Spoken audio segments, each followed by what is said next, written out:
Welcome to the show after the show with the Fantasy Footballers.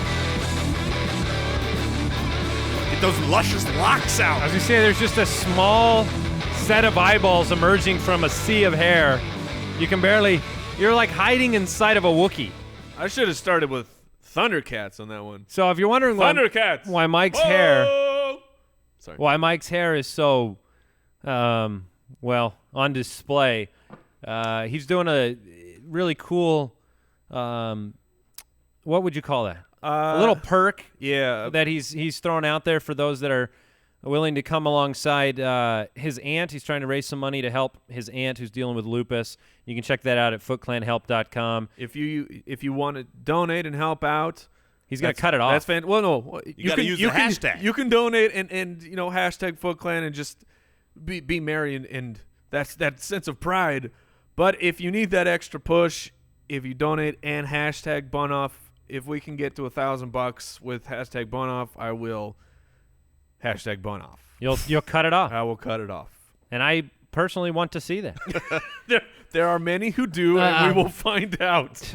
A lot of people on YouTube, too. So welcome to... We will be making a personal donation. Yeah, welcome to whatever you donate. No. Show after the show. Oh, by the way, that's footclanhelp.com if you want to go support Mike's cause.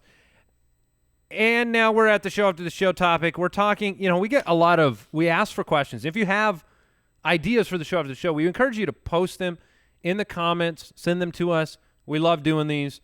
They're always very entertaining. We learn things that we don't even know have happened to one another a lot of the times. Today, we are going to do a kind of a general parenting type of story. People have wanted to know funny parenting stories, times your kids have embarrassed you, like worst story for how your kids have embarrassed you as a parent, things like that. So that's what we're going to talk about today. I know Mike has a story he wants to share. Mine's a little bit longer, so if you guys have a shorter one, you might want to kick it off. I've got a short one. I know that, if you're a parent, you've experienced this, right? Like as soon as your kids are able to start communicating well enough to say things and strangers know what they're saying, they can talk now. But they have not gotten every social... they live the no-filter life. They live the no-filter life. And you go out into public and you hope, that... Things go right. That things go right, or, you just can't sit down with your kids beforehand and teach them every socially acceptable and socially unacceptable thing. And sometimes you miss out on telling them what not to say. And so I know our kids, we had some problems. They knew what fat was, right? Because of daddy, of course. And so we would go out. We'd be at dinner or just anywhere. In a restroom is the worst because you're locked in a room with someone else. And it's like, okay, come on, bud, let's wash our hands. And then he's looking in the mirror, and the other guy comes up next to him. He's like, Daddy, he's fat. Oh. No, son. Yeah. No, son, he's not. You got to jump on those teaching moments. Oh, yeah, but they you gotta. Are just. What is the proper parental response? Oh, yeah. In that situation, I don't. If the man is indeed fat, I can tell you. If the man was he a fat man? Yeah. Was he a large, obvious? This was an obvious thing. You could not rationalize this away and say literally, no, he wasn't fat. He wasn't. Saying that he wasn't just being a jerk. Sure. He was saying, "Oh, look, that guy is large. Really fat. I haven't seen somebody that fat before." And he doesn't have that filter, so he's just commenting on life and doesn't realize that could hurt his feelings. So what do you say? First, you say, no, I'm so sorry, and you just kind of, you say sorry, you say, we don't say those things, they're not nice, and then you scoop and you run, and then you have the teaching turtle moment. Shirt? You turtle shirt, and then you have the teaching moment of just, like, things hurt people's feelings. You bring him outside, and then you say, son, you're fat. Yes, exactly. Well, no, that's not what you do. Shame that's not what you do. I'm joking. It's a joke. So, no, those are always interesting moments. Yes, they are. I don't really have one to contribute. Well, at least that's popping into my head. My children are perfect. I'll jump in here. No, I mean, look, we are a biracial family. We have an adopted daughter, and so the only thing I'm thinking of is, we get a lot of looks. I mean, this just happens, and I understand it's curiosity a lot of times. We go out and My daughter's black and we're a white family, and so people look at us differently and we get weird questions. So mine I guess would just be kind of like the PSA of like, don't always ask if we're babysitting. Things like that. Families that are made up of different races. So that our experience, I'm used to having people stare at me regardless of whether my kids call them fat. So All right.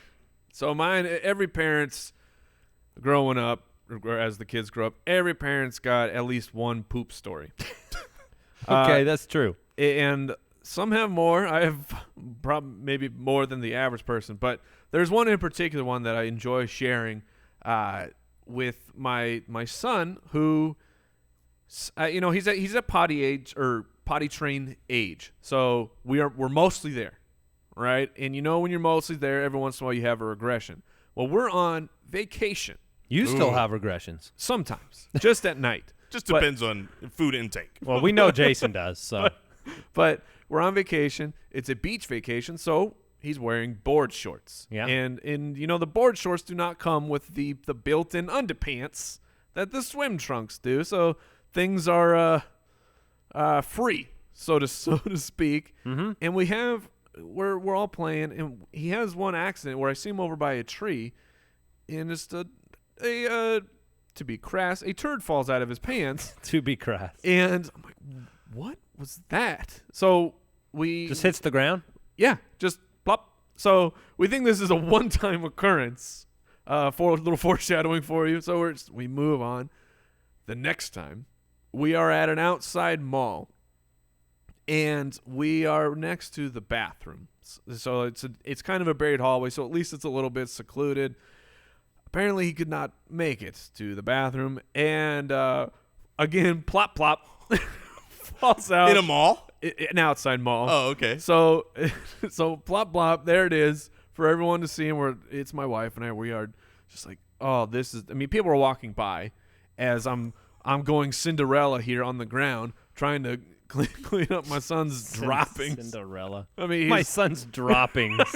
I mean, which they actually are. Yeah. I mean, and it's solid. I mean, my little boy took. Just out of curiosity, are you barehanding these? No, no. Just making sure. At this point, I know he's got long hair. But but if there's a speed issue in play, do you barehand it? No, if he's just out in the open. We're next to the bathroom, right. luckily. So I'd gone in and I get the toilet papers. We're trying to clean this up. So and then you got to rinse the trunks. So I take his trunks. My wife takes him to wash him off. I bring the trunks into the bathroom, kind of do the inside out move. I know. Well, luckily, or that's the wrong word. The opposite of that. Unluckily, a nice nug had remained in the pants. I'm like, oh, geez. So I splashed this out into the sink, and normally a public bathroom sink is nice and open. We take all the water. This bathroom sink had what you can equate to a shower grate. Yeah. Oh. And this is, I mean, it's a decent sized rock. And at this point, I'm just like, I'm so frazzled. So I end up. You don't think about just grabbing this thing and running to the toilet. No, it's your logic went. I'm on full poop tilt. So I end up. This is barehanding. I end up cheese grating. I end up having to like cheese grate this down into the. There are better ways. Down into the depths below what. It was just, dude, I don't know. With a clear mind, I should have, just flushed it. That's it. But it was. We're done. So it was just a tremendous memory that my wife and I share of poop everywhere. Yeah, I mean, if you've never cheese grated a poop, you ain't living. Wow. That's it. If you haven't cheese grated a poop. Welcome to the Poop After the Poop. Sorry, show after the show. Thanks for listeing. Subscribe if you want more of those. Everyone's got a poop story.